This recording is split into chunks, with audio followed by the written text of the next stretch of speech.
So Jesus knew their thoughts and said unto him, every kingdom divided against itself is brought to dissolution, and every city or house divided against itself shall not stand. Let me repeat that.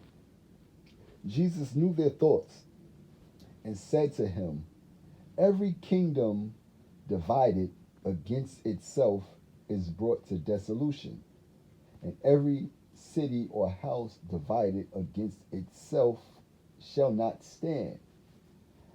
That's Matthew um, chapter 12, verse 25. So let's talk about it. So, what does it mean to be divided? To be separated. To be separated. And one of the tactics that is used by the wicked uses division amongst people to control them. They can't stand together if you are divided. If you stand together, you are not divided against each other. So what we've been seeing is a certain sign being used, and I see it a lot. I see it everywhere, and I see children doing it. I see adults doing it. I see so many people doing it, and it's not like it's just a fad. It's more than just a fad. These are um, advocates, advocates of division, advocates of division. How they become an advocate for division? Because of the one that whispers, the one that speaks to the heart and the mind, that causes division. And we can you can try to debate that or say that this is just a symbol, but it's not. It's actually the peace sign. You see the two fingers. They actually mean divide and conquer. That's why it is important that you know what you're actually doing and what this world is is based off of. It's based off of division, division and conquering. So when you see that peace sign, that means victory. Victory is um, synonymous to conquered. Anything conquered is something that you have victory over. So this is a symbol. That symbol itself means divide and conquer. Now let's go to the peace sign. The peace um, symbol. They say that it means nuclear disarmament, which no, that's not what it means. It doesn't mean nuclear disarmament. Peace sign means, if you look at it, it's a pie. It's a pie. If you look at it, it's a circle, complete circle, with a line down the middle, an even line down the middle, and two sides at the bottom. On each one of those sides, there should be an even number. So for one side, if there's one on that side, then there's one on the other side. If it's two on the left side, it should be two on the right side. If it's three on the left side, there should be three on the right side. If it's four on the left side, then it should be four on the right side. But what that pie actually, what the sign actually means is um, inequality. Inequality. So it's peace and inequality, to divide and be unequal. To divide and be unequal. So those are in equal shares on both sides. That side on the left side is in an equal share, and then on the right side is in an equal share. It's about 10% and 90% left on the left side, 10% and 90% left on the right side. So it's division and inequality. That's what these symbols symbolize. So if you do not know, now you do know. Where does it come from? If you want to dig a little bit deeper, it has roots even before um, America. It even has roots in, if you go back to the Cairo, that's what the symbol of the Cairo is. The Cairo is a symbol of the Roman military, which means to conquer. And you would see the same symbols. You would see the same thing. You would see a line down the middle, and you would see pieces of it. Like you would see, it's supposed to have 8 parts to it. Some of them have 6, but some of them have 8 parts, 8 equal parts. But it's all about conquering and being unequal. So it's not about peace, P-E-A-C-E. It's all about P-I-E-C-E. And that's how you get a piece of the pie. You have to be unequal. You have to be unfair in order for you to partake in the devil's pie. In order for you to have a slice of the devil's pie, you cannot be fair. That's not how it works. See, I had a friend like a childhood friend that I grew up with, and he was in my circle on my Facebook page. At the time that I knew that a lot of people was being induced into the gang stalking programs, he had made a statement. He said, might as well get a slice of the devil's pie. And I automatically knew that he was talking about joining or being in that program to stalk and harass and watch and monitor me. Because after that, he started to be, he started to become weird. And then I started to see him everywhere. I started to see him. And when I seen him, he would like drive by me, and he would blow his horn like I could be in a whole nother city. He would drive by me, like blow his horn, like he would see me, but I don't see him. So he sees me to the point where he can identify me without me even knowing he's around me. But beep beep, oh, what's going on, bruh? But I already know that he's, watching me, that he's working with the program, because the girl that that I spoke about on numerous occasions, she induces these people into the programs. And one time we was in front of her house and he drove by. And when he drove by, she said, "What is he doing out here?" And I mean, like, why is he out here? Like, why is he driving by? But I already know, those are tactics to make it seem like they have no association whatsoever. And it was the same thing, with my mother.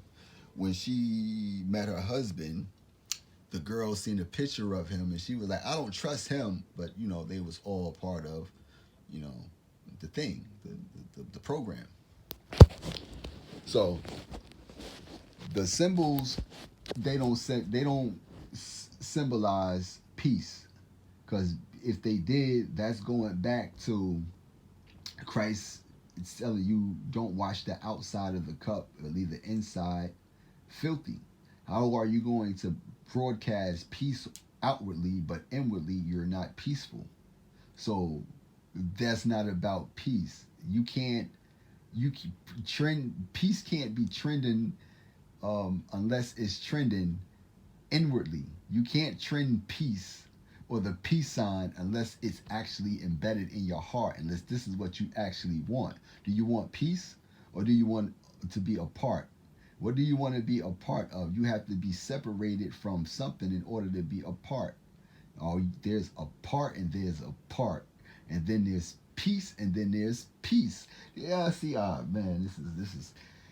You can be a part of something, and then in order to be a part of something, you have to be a part from something. So you have to be apart from the people that's being taken from to be a part of the people that's taken from the people that's being taken from.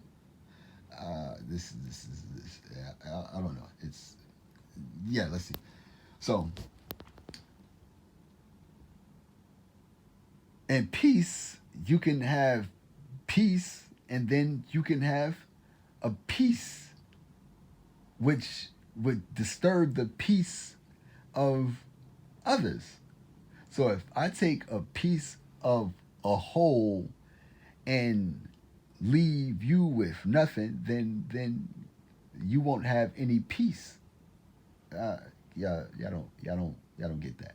But anyway, you can be a part of something to be apart from something, and you can have a piece of something that leaves others with no peace. So let's be mindful about what we're actually showing and what we're actually a part of and what we're taking a part of and the peace that we have, which would determine the peace of others. So if you're taking 8 slices and divided and leaving 4 people out, and you're taking all the 8 slices, then it's not equal. If there's 8 slices and there's 4 people, then those 4 people all should get 2 slices. That's equal. But that's not the case. It's only 2 slices of that pie, and the rest is for me. And that's what peace is. That's the definition of peace to the greedy. So the devil is the greedy person. The devil isn't equal. The devil doesn't deal with equality. It deals with inequality. And it deals with chaos over peace. It's separatism over peace. So if the devil knows that a nation divided or a kingdom divided cannot stand, will be brought to desolation, then that's the whole plight, is to bring you to desolation and to make sure that a city or a house divided cannot stand. So it brings um, a wedge between family, and it brings a wedge between cities. It brings a wedge between gangs. It brings a wedge between religions. It brings a wedge between just a wedge that separates. That's what divide and conquer is. If you look at the divide side, it's one on this side and one on the other side, and there's a wedge in between. So the whole plight is put a wedge in between. That is the whole goal, is to put a wedge in between to cause division, you know. So we see all that with we're going to get into that with this topic that I have, and it's all about, you know, why they would want to cause division and what's the purpose of causing division and who it benefits to cause division. In fact, the other night I saw um, the gangs in Chicago was trying to bring forth a peace treaty in Chicago, but the police didn't. They just didn't want to accept it. They just didn't want to accept them as having a peace treaty. They wouldn't champion the idea. They wouldn't root for the idea. They found fault in the people because they still said that they had a truce just so they can sell drugs, and they can sell drugs without having to worry about the violence and the gang activities. So yeah, there's people that benefit from the the absence of peace and togetherness. So we have to get to the root of who those people are. But on another note, um, that's what the hand signs is. So when I see people throwing up that hand sign, maybe they're unaware, maybe they are not. But what they are doing is seeing other people doing it, and they're doing it themselves. I don't know whether it's something that you're catching on to or something that you're being that a frequency is sending to you to pick up on, but that's just what it is. So when I say peace, I mean peace on earth and goodwill to men. PEACE, on earth and goodwill to men. Tranquility to everybody. No problems for anybody. Equality for everybody. And goodwill for men. So when you hear me say peace, that's what I mean. I'm not with that peace taken from and given to me, all for me and none for you. I'm not with any of that. I'm all about peace. And I can distinguish that peace from another type of peace. So, peace. Woman in the street, sell her open body for a slice of the devil's pie. Against killing each other in the streets for a slice of the devil's pie. Say what? Say all in line, all in line. For a slice of the devil's pie. Yeah, all in line.